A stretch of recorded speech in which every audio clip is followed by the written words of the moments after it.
अस्सलामुअलैकुम वरहमतुल्लाहि वबरकातुहू।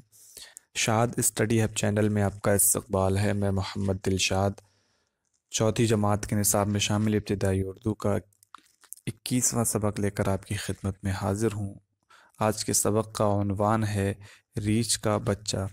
ये एक नज़्म है जो नज़ीर अकबर आबादी की लिखी हुई है और आज हम इस नज़्म को पढ़ेंगे।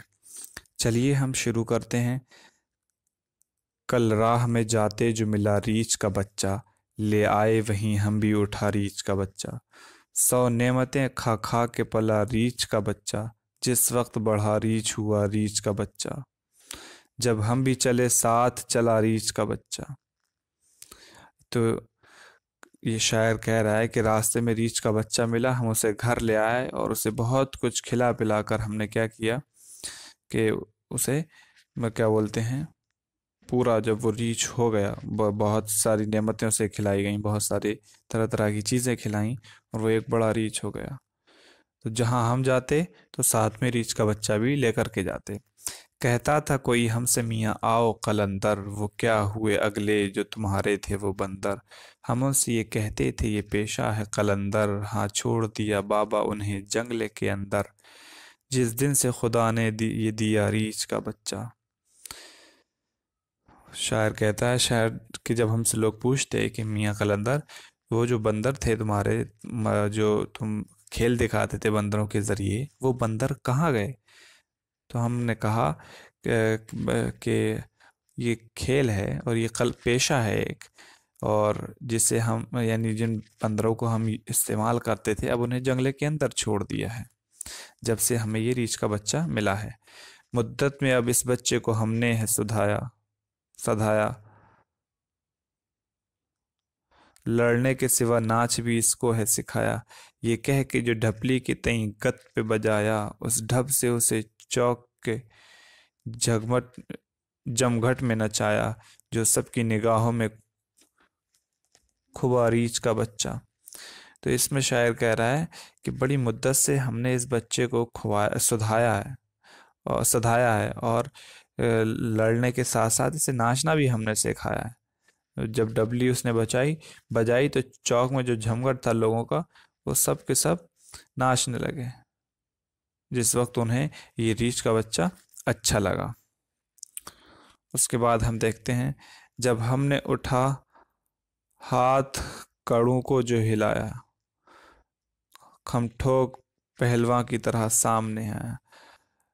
लपटा तो ये गश्ती का हुनरान दिखाया, जो छोटे बड़े जितने थे उन सबको रिझाया। हम भी न थके और न थका रीछ का बच्चा। शायर कह रहा है कि जैसे हम उसको करतब दिखाने के लिए करते थे, अपना खेल दिखाने के लिए इशारा करते थे, तो हम ठोक कर पहलवानों की तरह सामने आ जाता और कभी लिपट जाता वो कुश्ती के लिए, और जितने भी लोग थे सभी को उसने खुश किया। ना हम थके खेल दिखाते और ना ही रीछ का बच्चा थका।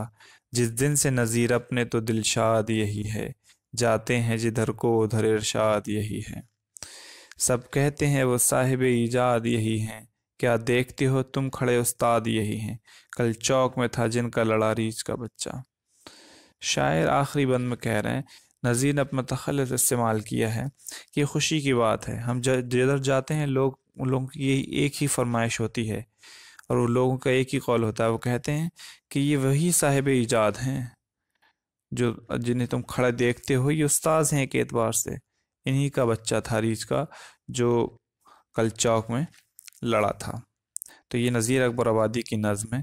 उसके बाद हम इसे देख लें। इसके मश्क अल्फाज माना, नेमत के माना है अच्छी चीज़ मालो दौलत। कलंदर का माना है आज़ाद और बेफिक्री। पेशा का माना होगा हुनर काम। जंगला का माना होगा लकड़ी या लोहे की छड़ियों का छोटा सा घर जिसमें जानवर रखे जाते हैं। मुद्दत का माना होगा अरसा वक्त। सधाना का माना होगा तरबियत देना, जानवरों को मानूस करना। ढपली का माना होगा एक छोटा सा बाजा जिस पर झिल्ली मड़ी होती है। के तई का माना होगा को। उसके बाद देखें, गत का माना होगा तर्ज, सुर, गाना या राग के उसूल। ढब ढंग और तौर तरीका। निगाहों में खुबा यानी अच्छा लगा। खम ठोक यानी कश्ती से पहले पहलवान का बाजू और रान पर हाथ मारना। कुश्ती से पहले, नॉट कश्ती। रिझाया, खुश किया, दिल में घर किया। दिलशाद इसका माना है खुश। ईजाद इसका माना है वजूद में लाना और खोज। तो ये मश्क थी अल्फाज माने की। अब हम देख लें, गौर करें, इसमें कुछ चीज़ों पर जोर दिया है नज़ीर अकबर आबादी ने। नज़ीर अकबर आबादी को अवामी शायर कहा जाता है। अवामी शायर यानी आम लोगों का शायर कहा जाता है। उन्होंने हिंदुस्तानी मौसम, फल फूल, जानवर, मकामात, रस्मों रिवाज और त्योहारों पर बहुत अच्छी नज़में लिखी हैं। रीछ का बच्चा उनकी मशहूर नज़्म है, जिसमें उन्होंने इंसान और जानवर के बीच दोस्ती के रिश्ते को दिलचस्प अंदाज में बयान किया है। सोचिए, बताइए और लिखिए। अब आए यहाँ कुछ सवालों के जवाब देने हैं। नज़म के पहले बंद में शायर ने क्या बात कही है? तो नज़म के पहले बंद में शायर ने जो बात कही है वो यही है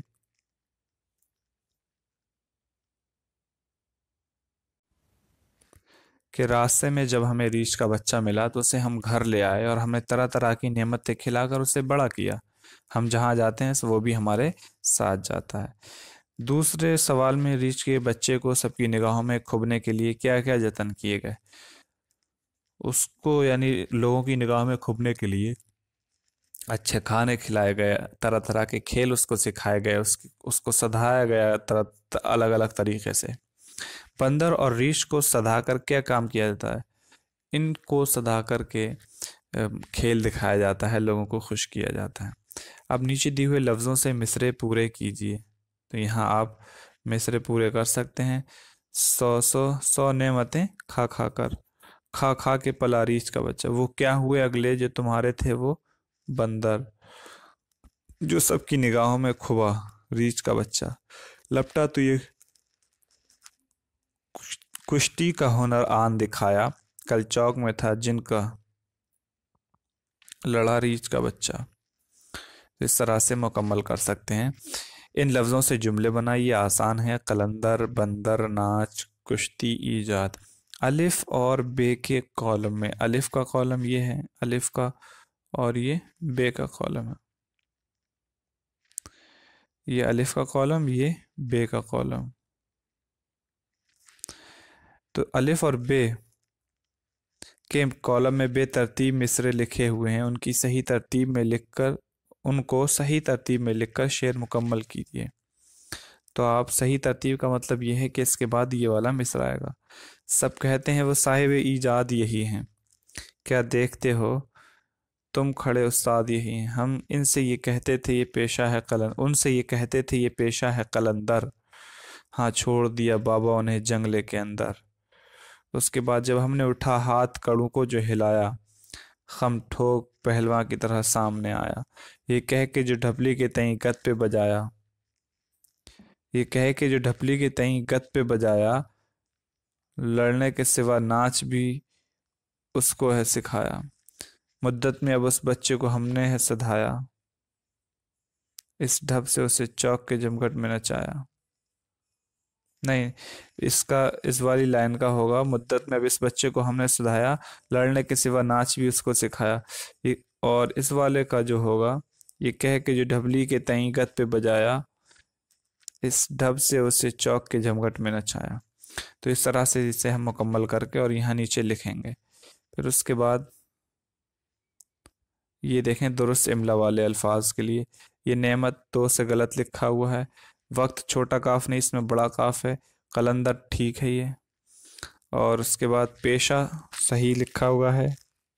दिलशाद भी ठीक लिखा हुआ है। मुद्दत भी ठीक है। कुश्ती ये गलत है। बड़े माजरत चाहते हैं, बड़े काफ से नहीं आएगा ये। और ये खम होता है छोटे काफ से, ये भी गलत है, ये भी गलत है। इरशाद ठीक है। तो इस तरह से इस मश्क को मुकम्मल कर लें। नीचे दी हुई तस्वीरों पर दो दो जुमले लिखिए पुरानी तर्ज पर, ये मश्क है। उसके बाद आपने लिखने की मश्क करें, रीछ कलंदर मुद्दत जमघट, रीछ कलंदर मुद्दत जमघट ठोक। तो इस तरह से इसे मुकम्मल करें। उम्मीद है कि ये सबक आपको समझ में आ गया होगा। किसी भी तरह की कोई दिक्कत पेश आती है तो कमेंट बॉक्स में ज़रूर पूछें। तब तक के लिए अपना ख्याल रखें। मिलते हैं आपसे अगली वीडियो में। अल्लाह हाफिज़।